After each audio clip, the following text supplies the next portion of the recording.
Pak. Ini kenek ini lo menyurat.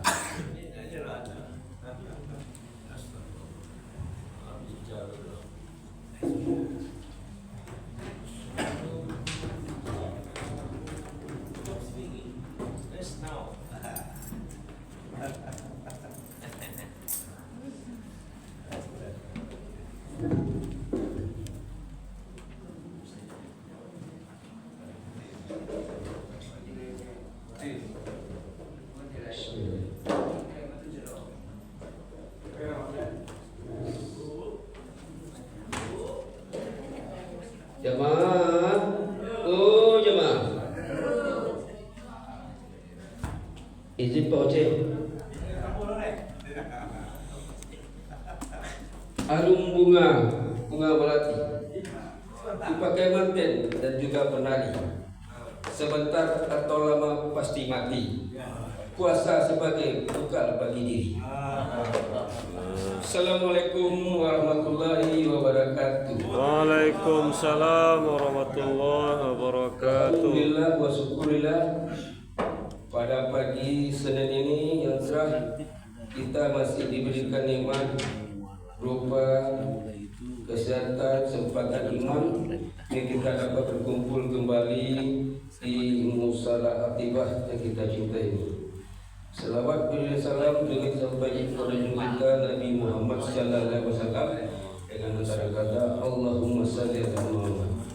Bapak-bapak, ibu-ibu, sidang subuh yang barokah yang dimuliakan Allah. Pada pagi ini kita kehadiran Ustaz ini baru sekali ini di sini. Beliau ini menetap di Jakarta dan bulan puasa beliau ke Padang. Alhamdulillah beliau telah bersama kita pada pagi ini. Tadi malam Hamad, sekarang juga Hamad. Jadi Musala Atibah dapat Hamad pada bulan ini. Dan minta saja kepada Ustaz kita Dr. Hamad Faisal MA, pada beliau dipersilakan.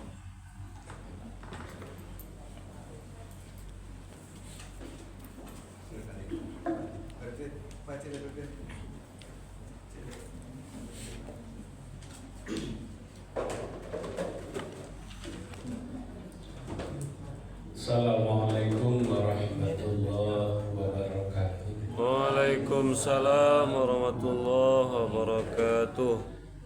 Alhamdulillahilladzi nahmaduhu wa nasta'inuhu wa nastaghfiruh wa na'udzu billahi min shururi anfusina wa min sayyiati a'malina. May yahdihillahu fala mudilla lahu wa may yudlilhu fala hadiya lahu.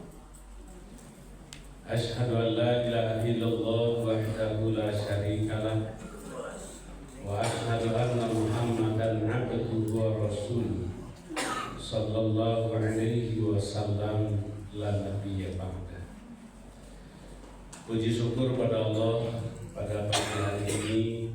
Alhamdulillahilladzi ahyana ba'dama amatana wa ilaihi nusyur. Kita dihidupkan lagi, dibangkitkan untuk kembali menjalani kehidupan yang baru. Yang malam tadi sudah selesai, akan kembali, ya. Salawat dan salam pada junjungan kita Nabi Muhammad sallallahu alaihi wasallam. Bapak Ibu hadirin yang dirahmati Allah.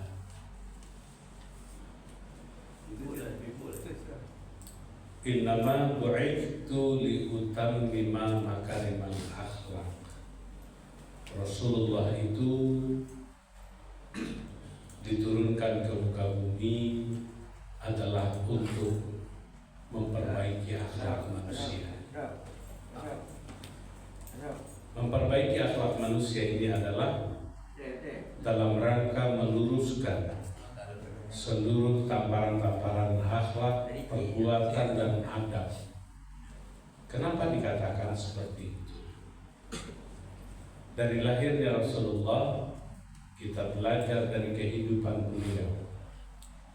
Dewasa dan remajanya Rasulullah, kita belajar dari sikap-sikap yang diturunkan dan dilakukan oleh beliau. Maka itu jadi contoh. Bapak Ibu Saudara hadirin sidang jemaah yang dirahmati Allah, bahwa tidak ada kebahagiaan, tidak ada kesuksesan, tidak ada keberhasilan bagi manusia terukur dunia wal akhirah kecuali mereka yang mampu menjalankan agama yang sempurna. Sempurnanya agama Islam ini adalah ketika kita mampu menjalankan seluruh lini yang diajarkan oleh baginda Rasulullah Sallallahu Alaihi Wasallam sampai pada proses yang disampaikan pada para sahabat, yang disampaikan oleh tabi'in, disampaikan oleh tabi'in, dan disampaikan oleh para ulama sampai kepada kita hari ini. Inilah inna dina indallahil Islam, bahwa benar-benar ajaran agama itu sempurna. Ada seorang pemuda dari Yugoslavia dan dia tidak menganut Islam. Dia adalah seorang Kristen taat. Dan dia berjanji kepada keluarganya dia akan mengacaukan Islam ini dari dalam. Sama dengan teori yang dikeluarkan oleh Snokhogrony, yang dia hidup dan lari ke kota Aceh. Di Aceh dia belajar, di Aceh dia memperdalam Islam, dan dia mendalami Islam itu di Makkah, nggak tanggung-tanggung, Pak. Tapi Snokhogrony ketika mau mengacaukan Islam di Aceh, dia tidak sanggup karena sesungguhnya dia hanya berniat menghancurkan Islam itu dari dalam, tapi dia tidak dapat hidayah. Berbeda dengan seorang anak muda ini. Anak muda ini langsung masuk ke dalam pondok pesantren.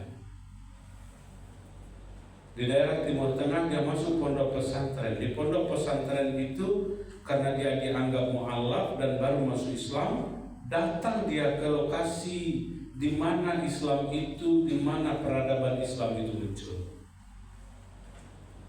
Ketika dia datang dimuliakan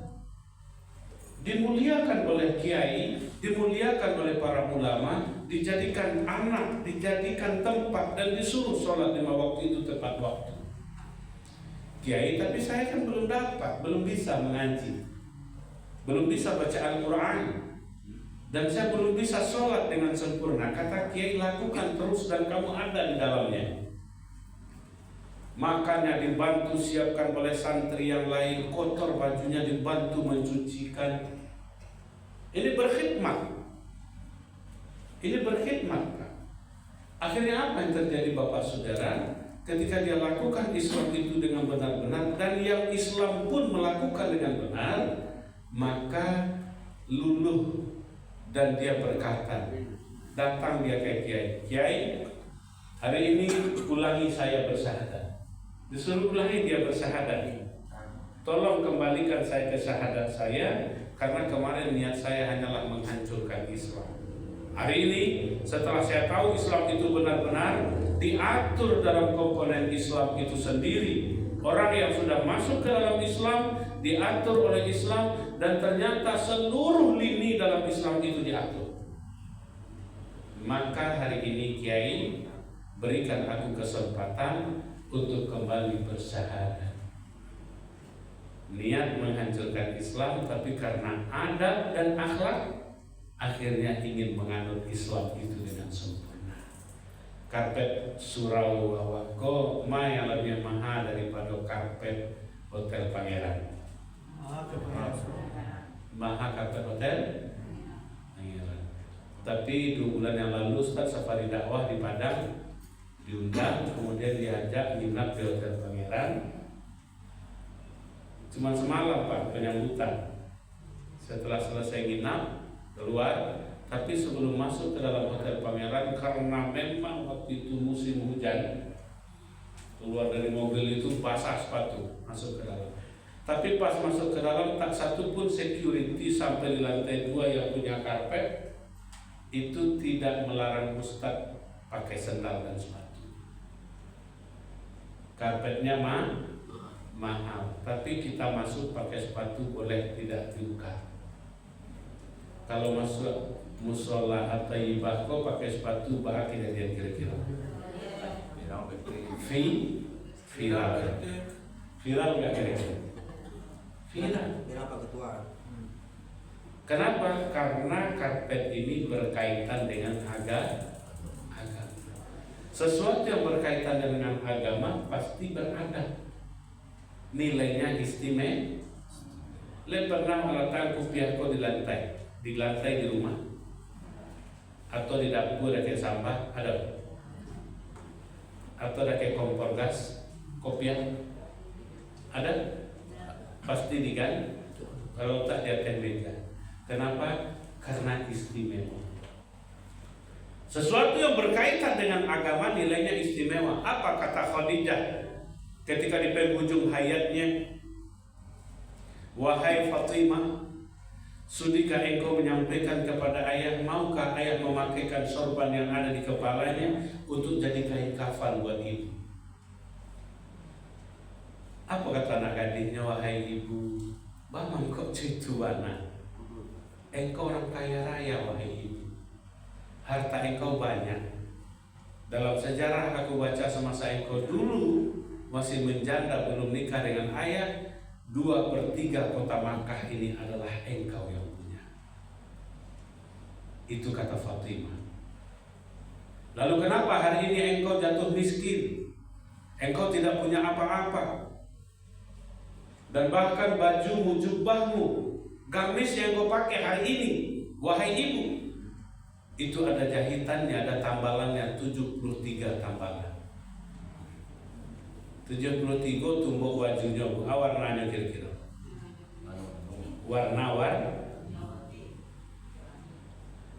Begitulah kondisi Khadijah di penghujung hayat. Tapi ada kata-kata yang menyentuh yang dia sampaikan ke anaknya. Wahai anakku, andaikan baju ibu masih banyak dalam laci dan lemari lalu ibu meninggal dunia, ibu tidak sanggup mempertanggungjawabkannya.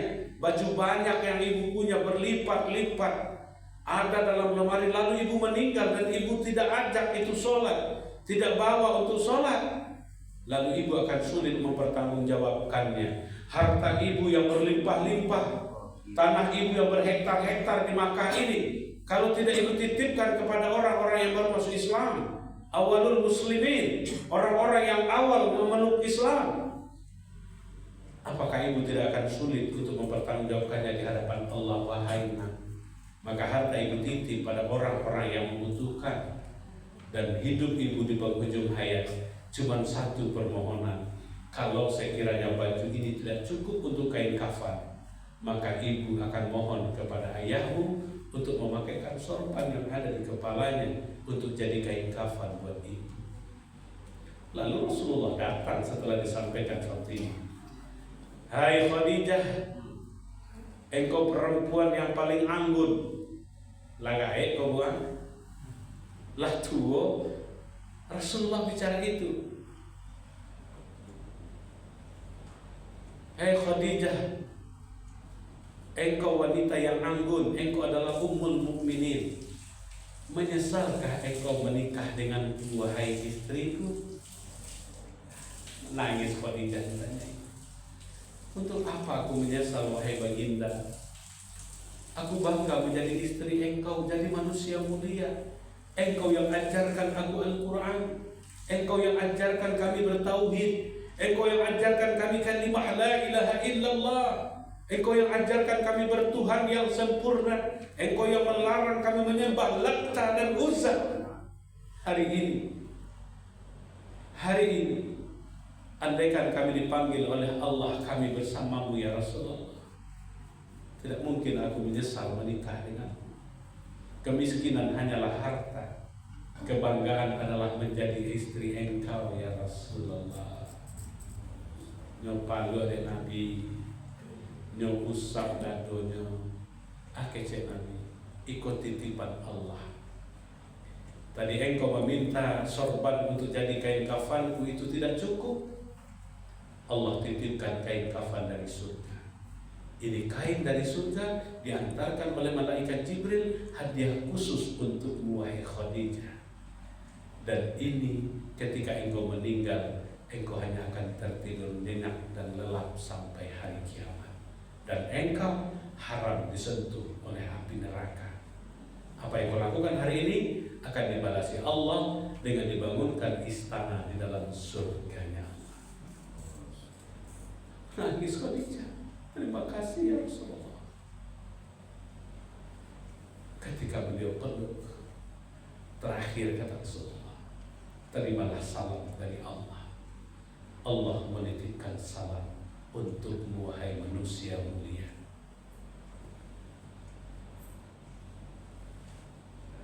Ketika Rasulullah menangis saat pangkuan itulah Khadijah berucap la ilaha illallah, inna lillahi wa inna ilaihi raji'un.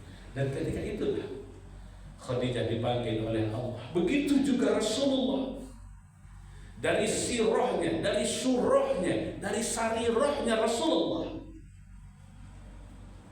beliau adalah merupakan contoh tauladan yang baik. Beliau adalah orang yang ditunjuk sebagai bentuk karakternya umat Islam.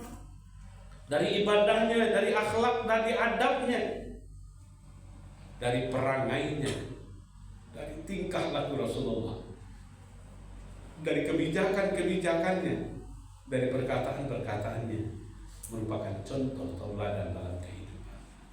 Tidak ada yang beliau ajarkan yang jelek. Balaskanlah dendam, pukullah orang tuamu. Tidak. Diajarkan Rasulullah adalah kebajikan. Berbuat dan berbakti dan berbuat baiklah kepada kedua orang tua. Rasulullah ajarkan. Jadilah pemimpin yang bertanggung jawab. Allah ajarkan, Rasulullah ajarkan. Tidak ada yang jelek yang beliau ajarkan. Hadirin sidang jemaah yang dirahmati Allah, maka ketika Rasulullah jadi contoh teladan berikut dengan keluarganya, maka dari lahir beliau sampai beliau meninggal, semua karakter itu tertimpa dalam sirah nabawiyah, perjalanan hidup Rasulullah dari lahir sampai beliau meninggal. Maka ada namanya surah perjalanan Nabi dari beliau bangun sampai beliau tidur, dari bangun sampai beliau tidur. Itu namanya surah. Ada namanya sirah. Kalau sirah dari lahir sampai meninggal. Ada namanya sarirah. Sarirah ini berikut contoh. Ketika beliau menyampaikan kepada Bilal bin Rabah, wahai Bilal, tolong kumpulkan orang di kampung ini. Dikumpulkanlah umat Islam yang ada di Madinah. Rasulullah naik ke atas mimbar jam 9 pagi dan beliau menyampaikan pidato terakhirnya. Hadirin yang mulia, adakah aku berhutang dengan kalian? Adakah kalian berhutang denganku? Itu pertanyaan pertama. Apa jawaban dari para sahabat? Banyak kami berhutang dengan ya Rasulullah. Karena menyebut banyak berhutang, maka jawaban beliau, maka lunaslah hutang kalian. Maka lunaslah hutang kalian.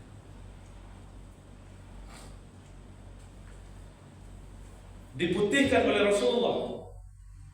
Tak ada lagi manusia yang berhutang dengan beliau karena ini adalah 63 tahun umurnya. Di tahun-tahun terakhir beliau menyampaikan dakwah. Lalu beliau balik, adakah aku berhutang dengan kalian? Tidak ya Rasulullah. Tidak ada pun satu pun kami yang berhutang dengan engkau. Hanya kamilah yang berhutang dengan engkau ya Rasulullah. Engkau tidak pernah berhutang dengan kami. Para sahabat menyampaikan itu. Dan tertegun Rasulullah di atas mimbar, ya Allah, kalau memang seperti itu berarti kita selesai hutang kita. Tapi pertanyaanku, masih adakah engkau yang berhutang? Masih adakah aku berhutang dengan engkau? Ada satu orang di depan masjid, dia berjalan dan sambil berkata, ya Rasulullah, engkau berhutang denganku dan harus engkau bayar hari ini. Dulu waktu perang Badar engkau memukulkan cambukmu dan memukul punggungku dan hari ini harus engkau bayar. Dia bilang, ambil cambuk. Ketika diambil cambuk, Fatimah Az-Zahra berbicara dengan suara lantang, wahai paman, jangan dipukul ayahku. Walaupun itu pukulan saat itu, biarlah kami yang menanggung keluarga. Kata Bilal, ini perintah. Lalu Bilal datang hadap Rasulullah. Ini cambuknya ya Rasulullah. Si fulan yang tadi berbicara dari ujung ke ujung diberikan cambuk. Lalu Rasulullah turun dari mimbarnya yang tidak terlalu tinggi sampai dia di depan anak muda tadi. Hai Rasulullah, buka bajumu dulu, aku buka baju ketika engkau cambuk. Dibukalah baju Rasulullah. Sorbannya, jubahnya, lampisannya dibuka. Apa kata sahabat? Ada di dalam Umar bin Khattab. Ya Rasulullah, biar aku yang menyelesaikan. Biar aku yang bayar hutang ini ya Rasulullah. Apa jawaban Rasulullah? Tidak. Yang akan membayar hutang itu adalah aku sendiri. Tak mungkin aku wariskan hutang ini. Nah, hati-hati Bapak Ibu. Kalau ada hutang Pak, ya, tak boleh hutang diwariskan. Apa yang terjadi Bapak Saudara? Maka hebatnya saat itu Rasulullah membuka baju, sorbannya dibuka. Silahkan kata Rasulullah, tunaikan hutangmu, biar aku bayar kata Rasulullah. Ketika diangkat cambuknya, sambil dia juga membuka baju dari luar dengan gagahnya dia memukul Rasulullah. Lalu dari belakang dia peluk Rasulullah. Ya Rasulullah, tidak mungkin aku memukulmu. Aku hanya ingin badanku bersentuh dengan badanmu. Aku hanya ingin di dunia, aku tidak hanya ingin di dunia kita bersentuhan, bawa kami sampai hari akhirat ya Rasulullah. Kami tahu bahwa hari ini adalah hari terakhirmu ya Rasulullah. Aku ingin bersentuh denganmu ya Rasulullah. Bawa kami sampai engkau mati ya Rasulullah. Kami tak ingin bersamamu hanya di dunia saja. Kami ingin bersamamu sampai hari akhirat. Kami sangat mencintaimu ya Rasulullah. Seluruh sahabat yang ada di masjid saat itu bermaaf-maafan dan menangis memeluk Rasulullah. Hadirin rahmati Allah. Apa kira-kira yang membuat hati ini bersatu? Agama yang sempurna. Di musola yang kecil ini, yang boleh dikatakan di atas rata-rata, bersatulah hati para jemaah ini. Jangan terpecah-pecah gara-gara satu aliran. Jangan terpecah-pecah gara-gara sebuah kepercayaan. Yakinlah bahwa bersama membaca Al-Quran seperti tadi menyatukan hati kita. Bersama kita duduk berjamaah menyatukan hati kita. Tersenyum dalam dakwah, mengajak yang dekat untuk mendekati masjid, mengajak saudara-saudara untuk hadir bersama. Suami istri pergi ke masjid, agamanya semakin sempurna. Maka jaga sholat berjamaah, jaga kondisi kita dalam beribadah, jaga akhlak kita untuk menempa ibadah yang kita lakukan. Begitu banyak orang yang rajin sholat dan ibadah, tapi akhlaknya tidak tercermin dalam kehidupan. Maka perbaiki akhlak, jadilah kita orang-orang yang sempurna, memperbaiki kehidupan dengan ibadah yang baik. 5 hal yang kita dapati. Yang pertama, Allah berikan rezeki yang tidak terduga-duga. Yang kedua, Allah hindarkan dari azab kubur. Yang ketiga, kita mendapat catatan amal dari tangan sebelah kanan. Yang keempat, meniti titian siratal mustaqim secepat kilat. Yang kelima, Allah persilahkan masuk ke dalam surga tanpa dihisab. Semoga Allah lapangkan hidup kita. Barakallah.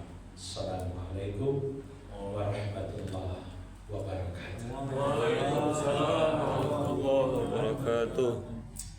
Baik Bapak Ibu, pengajian